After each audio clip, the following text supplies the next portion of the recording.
Dahulu kala di sebuah desa hiduplah seorang keluarga sejahtera.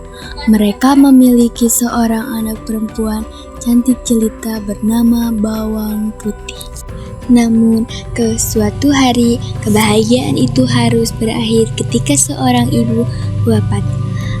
Akibat sakit berat Bawang Putih dirundung kesedihan mendalam karena kehilangan sosok ibu yang selalu menemaninya.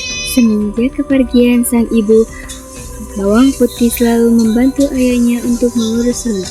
Terkadang merasa rindu membuat Bawang Putih sering melamun sendirian. Mengetahui hal ini, sang ayah tak tega. Sungguh kasihan putriku, dia pasti sangat kesepian. Sepeninggalan ibunya, sepertinya aku harus mencari seseorang untuk menemaninya. Terlebih aku sering meninggalkannya untuk bekerja. Beberapa tahun kemudian, sang ayah memutuskan untuk menikah lagi dengan seorang janda yang juga memiliki anak perempuan yang bernama Bawang Merah. Namun semua berubah ketika sang ayah pergi bekerja. Ibu tiri dan Bawang Merah menunjukkan sifat aslinya. Si Bawang Merah memiliki sifat malas, sombong, dan iri hati. Kepribadian Bawang Merah juga diperburuk karena sang ibu selalu memanjakan dengan memberi apapun yang diinginkan. Sedangkan Bawang Putih justru diperlakukan berbeda. Namun apalah daya, takdir berkata lain. Sang ayah pergi meninggalkan Bawang Putih untuk selama-lamanya. Bawang Putih begitu terpukul dengan kepergian ayahnya. Bawang Putih pun menangis di makam ayahnya. Namun ibu tiri dan Bawang Merah justru kegirangan karena rumah dan harta sang ayah menjadi milik mereka. Setelah kepergian sang ayah, kehidupan Bawang Putih semakin sengsara. Tak ada lagi orang yang menyayanginya dan menghiburnya. Ibu tiri dan Bawang Merah merasa semakin semena-mena kepadanya. Dia hanya bisa terus-menerus bersabar. Akhirnya meninggal juga orang itu, kita bisa menguasai hartanya. Iya ibu, kita kaya raya. Ibu, aku ingin membeli baju baru. Aku kemarin melihat baju berselendang merah yang bagus di pasar.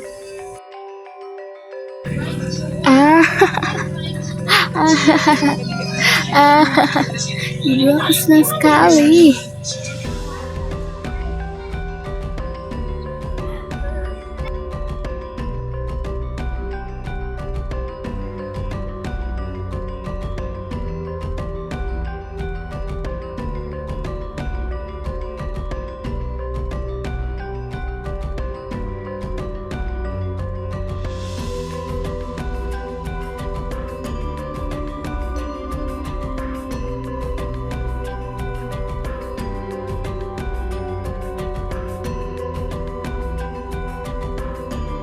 Suatu hari Bawang Putih pergi ke sungai hendak mencuci baju. Dia masih mengantuk dan lapar. Tubuhnya begitu lemah saat mencuci. Dia tak sadar jika selendang kesayangan Bawang Merah hanyut. Setelah selesai mencuci, dia sangat panik menyadari selendang itu tak ada. Selendang itu hilang. Aduh, bagaimana ini? Aku tak berani pulang. Akhirnya Bawang Putih pergi menyusuri sungai mencari selendang tersebut. Tak sengaja dia bertemu dengan seorang petani yang tengah memandikan sapinya. "Tuan, maaf mengganggu, apakah Tuan melihat selendang merah di sekitar?" ucap Bawang Putih kepada sang petani.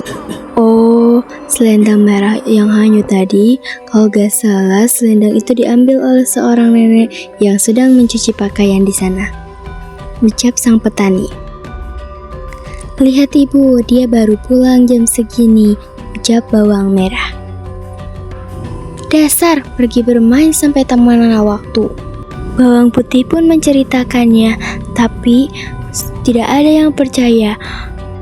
Dia terus-terusan dipukul oleh ibu dan Bawang Merah. Lalu kepalanya dilempar dengan labu yang sudah dia bawa. "Hah? Dari mana kamu dapatkan labu itu? Kenapa labu itu berisi emas?" Lalu Bawang Putih menceritakan semuanya. Ibu tiri pun berkata, "Kenapa kamu tak bawa yang lebih besar labunya? Pasti lebih banyak isinya." Bawang Merah berkata, Bodoh sekali. Kenapa kamu tidak memilih yang lebih besar? Pasti lebih banyak isinya. Dasar. Lalu ibu tiri dan bawang merah ingin melakukannya. Yang seperti bawang putih bilang. Ibu tiri menghanyutkan selendang merah milik bawang merah. Dan ia menyusuri sungai mengikuti arah selendang itu. Dan bertemu dengan nenek tua itu.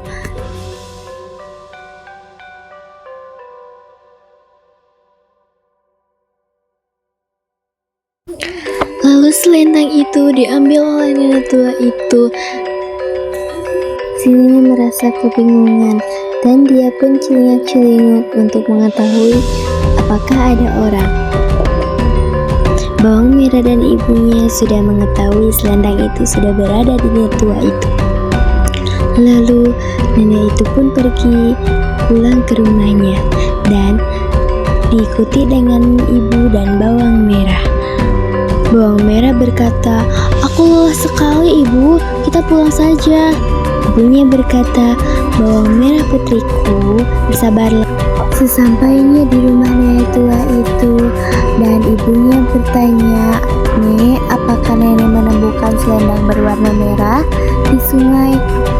"Oh, itu selendang milik putrimu."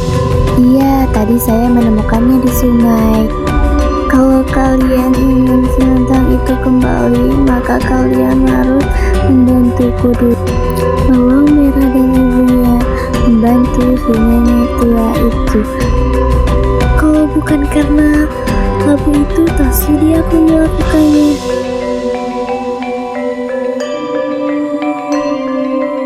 Nenek itu pun sudah berjanji akan mengembalikan dan pekerjaannya sudah selesai semua.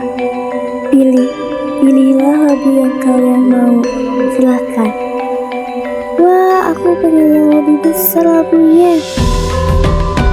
Tapi ingat pesanku, jangan membuka labu itu sebelum sampai di rumah. Iya Nek, aku berjanji tidak akan membukanya kalau tidak di rumah. Ibu, aku penasaran sekali isi labu itu. Gimana kalau kita buka aja? Karena nenek itu juga tidak tahu. Iya juga ya, ibu juga penasaran nih. Lalu dibukanya labu itu, tetapi yang keluar bukan emas, tapi ular dan kelabang semua. Lalu mereka pun mati.